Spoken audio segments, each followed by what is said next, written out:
everything the Catholics put out, that symbol is on it. That's called chi rho. That's two Greek letters put together, chi rho. It doesn't mean anything to you, it doesn't matter.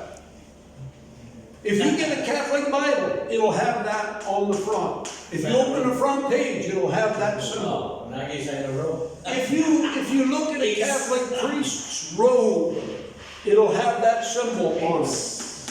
If you go to a Catholic church, on the pulpit, they'll have a cloth over the pulpit, it'll have that symbol on it. What does it mean to them? Oh, it's the sign that Constantine saw in the sky. In this sign conquer, and Constantine was converted and won the battle. So that's the very important symbol in the Catholic Church. Now, if you go downtown, drive downtown, and go to, what's the name of the street? Here's the National Highway, and the street comes, and here's the Ayala Mall. Is it Corrales. Corrales. Okay, if you go to that street and turn left, like you're going to Ayala Mall, now you're going toward Ayala Mall on Corrales. Mm-hmm. On the right-hand side is a Lutheran church. Lutheran church. Do you know what you see at the Lutheran church? Yeah. On the sign, you see that emblem. So what that means is that Luther came out of the Catholic Church, but he brought some things of the Catholic Church with him. So when you go to a Lutheran church, you might think you're going to a Protestant church, but it's got some Catholic things in it. Listen, John Knox, you can't see it, all it says is K-N-O-X. John Knox was a good man, one of the reformers.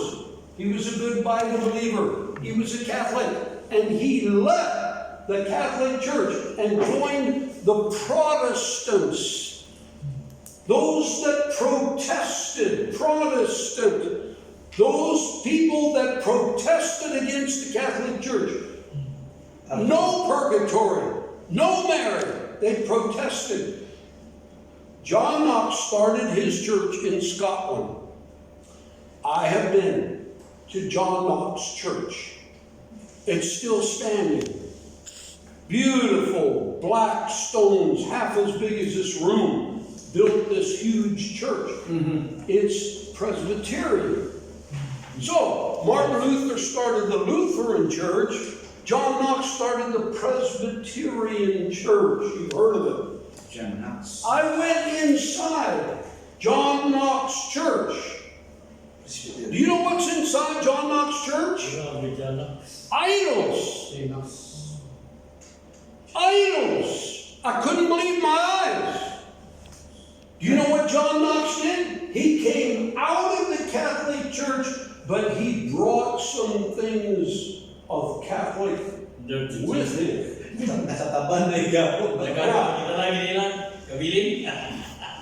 So here.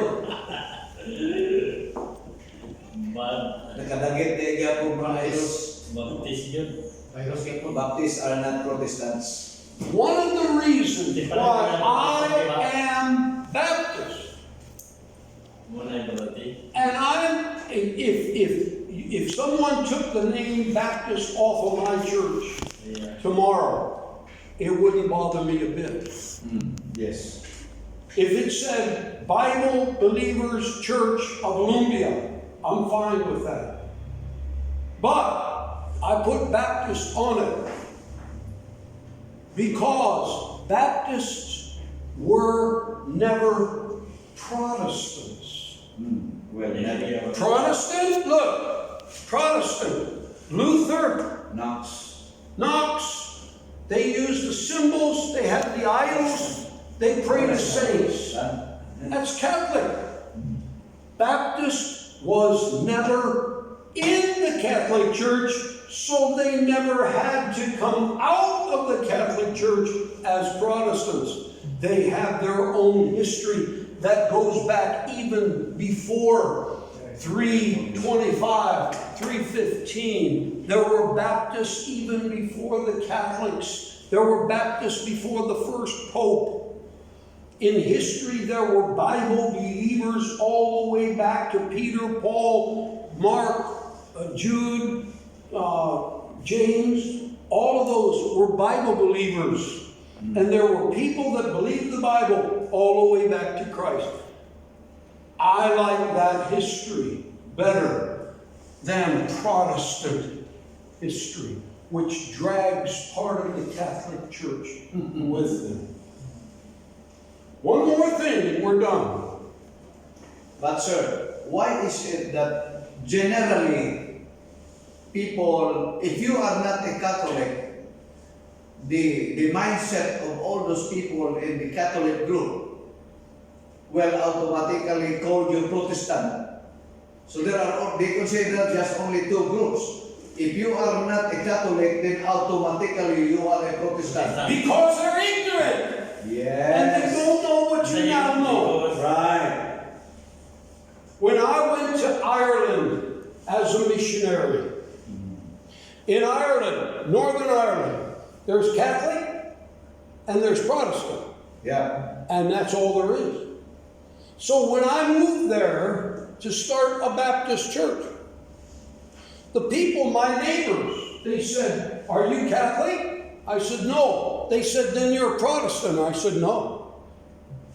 They said, "You have to be either Catholic or Protestant." I said, "I'm neither one, I'm a Baptist." They said, "Oh, you're Protestant." No, I'm not.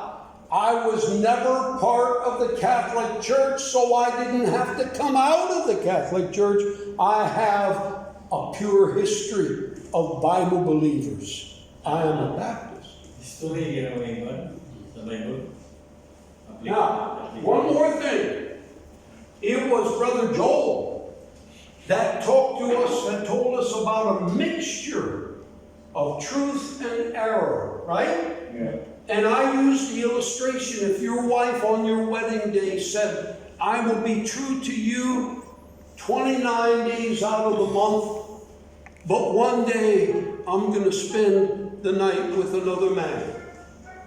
Would you settle for that? Would you marry her on that condition? No, you wouldn't.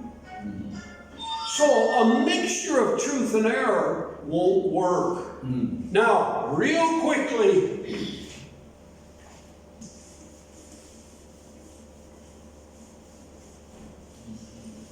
if you read the book of Revelation, in the first 3 chapters of the book of Revelation, there are 7 churches mentioned. And those churches span the 2,000 years of church history.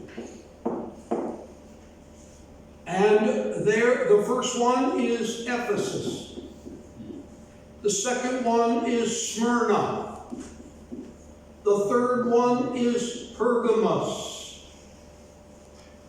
The fourth one is, I think, Sardis. The fifth one, Thyatira. I don't know, I have to look it up. But all I want you to see are these 3. And this tells the history of 2,000 years of church history. If you took the 2,000 years of church history, which we are at the end of, and you divided it up into 7 periods, you would have something like 0 to 150. You would have 150 to 300. You would have 300 to 450. Talking about years.